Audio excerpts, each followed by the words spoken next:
TEDx.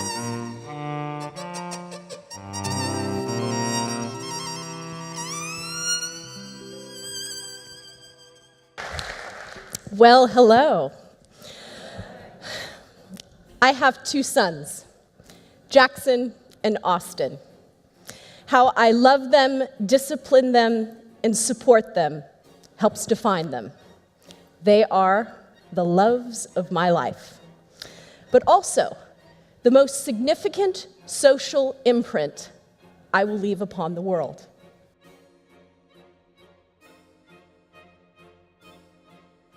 It would be impossible to talk about market prominence without discussing storytelling's role.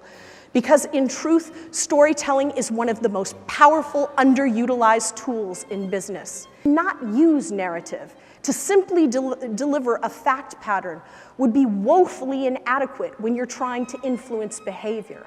If you want to expand market share, if you want to connect more deeply with people, storytelling is critical to that process. There is no question about it. But let's talk about why that is so. Let's look at our brain on facts, shall we? When you're delivering information, no matter how good, how clear, concise, and refined that information may be, only two areas of the brain are actually engaged.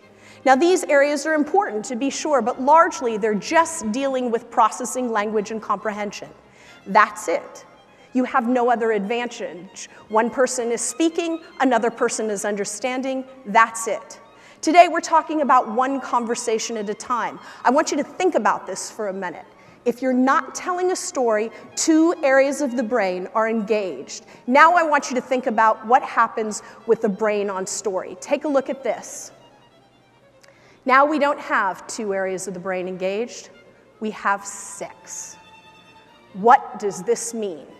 If you are not astonished, you should be, because this is the door to so much of business development and marketing.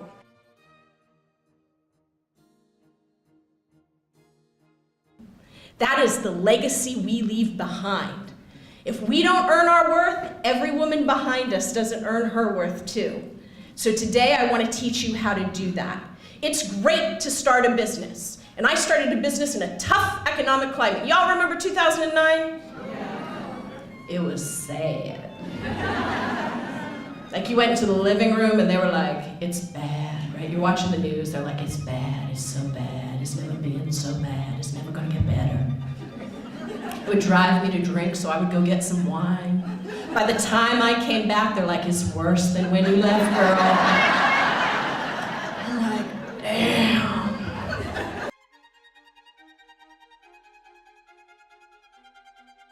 Here's what I'm going to tell you. A lot of times your mother is crazy. I'm a mother, and a lot of times I am crazy. And you know why I'm crazy? Because I have children. Your mother wasn't crazy before you came along.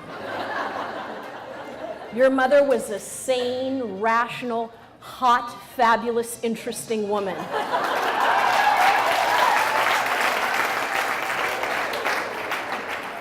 And then she had you. It all changed. I'm going to tell you a little bit about my mom. My mom is 78 years old. She lives with me. And this is very important for me to say to you. I'm very conscious about this fact that this is the end of my mother's life. And what I mean by that is I have fewer years with her than I have had thus far.